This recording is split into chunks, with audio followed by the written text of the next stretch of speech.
യോഹന്നാൻ 16:33 ലോകത്തിൽ നിങ്ങൾക്ക് കഷ്ടമുണ്ട്, എങ്കിലും ധൈര്യപ്പെടുവീൻ, ഞാൻ ലോകത്തെ ജയിച്ചിരിക്കുന്നു. പ്രിയ ദൈവ പൈതലേ, നാം ഇന്ന് കടന്നു പോകുന്ന ഈ ലോക സാഹചര്യങ്ങൾ എത്ര തന്നെ പ്രതികൂല സാഹചര്യങ്ങൾ ഉണ്ടാക്കിക്കൊണ്ടു വന്നാലും അതിനെ ജയിച്ച് വിജയശ്രീലാളിതനാകുന്ന നല്ല കർത്താവാണ് നമ്മളോട് ആലോചന പറയുന്നത്.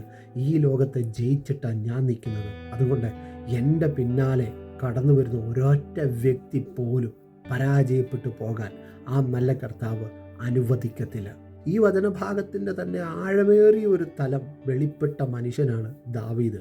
അതുകൊണ്ടാണ് താൻ യുദ്ധക്കളത്തിലേക്ക് കയറി ചെല്ലുമ്പോൾ വ്യക്തമായി വിളിച്ചു പറയുന്നത്, നീ നിന്ദിക്കുന്ന യഹോവയുടെ നാമത്തിൽ ഗൊലിയാത്തെ ഞാൻ കയറി വരിക.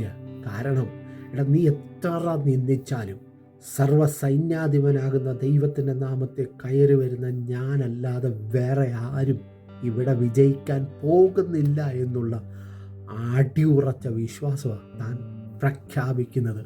താൻ പറയുന്നൊരു പദം എന്നെ വല്ലാതെ ശക്തിപ്പെടുത്തിയിട്ടുണ്ട്.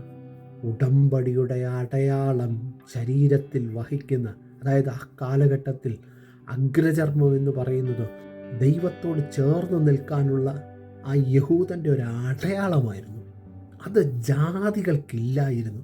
എന്നാൽ ഇവിടെ വചനം പറയുന്നു, ആ അടയാളത്തെ ശരീരത്തിൽ വഹിക്കുന്ന ഞാൻ, അതായത് ഈ കാലഘട്ടത്തിൽ ചിന്തിച്ചാൽ കർത്തൻ്റെ സാന്നിധ്യത്തിൻ്റെ നടുവിൽ കയറി നിൽക്കുന്ന, കർത്താവ് എനിക്ക് വൻ കാര്യങ്ങളെ ചെയ്തു തരുമെന്നൊക്കെയുള്ള ആ യഥാർത്ഥമായ വിശ്വാസത്തിൽ നിലനിൽക്കുന്ന തലമുറയെ നീ മുമ്പോട്ട് കയറി ചെല്ലുമ്പോൾ ഉയർന്നു നിൽക്കുന്നത് എത്ര വലിയ ഗോലിയാത്ത് പോലെയുള്ള ശത്രുവാണെങ്കിലും അവനെ തകർക്കുന്ന കാര്യം കർത്താവ് ഏറ്റെടുക്കില്ലേ?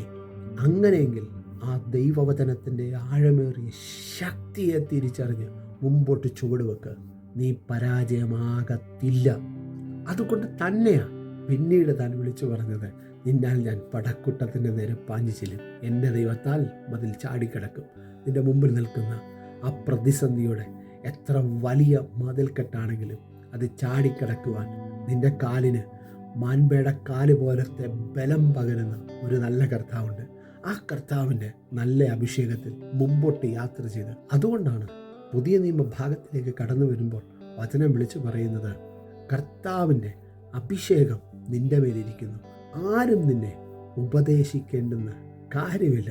അതായത് കർത്താവ് നിനക്ക് ഒരു കൂട്ടുകാരൻ കാതിൽ കാര്യങ്ങൾ പറഞ്ഞു തരുന്നത് പോലെ, ഒരു നല്ല സ്നേഹിതൻ നിന്നെ വഴി നടത്തുന്ന പോലെ നടത്തുവാൻ ശക്തനായി കൂടെ നിൽക്കും.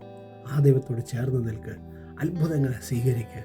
ആ അത്ഭുതങ്ങൾ എൻ്റെ ജീവിതത്തിൻ്റെ മേൽ പ്രാവർത്തികമാകുമെന്ന് വിശ്വസിച്ച് മുമ്പോട്ട് അധികാരത്തോട് ചുവടുവെക്ക്. നീ ഒരു അനുഗ്രഹമായിരിക്കും. ഈ വചനങ്ങളാൽ കർത്താവ് അനുഗ്രഹിക്കട്ടെ. I bless you. Jesus' name. Amen.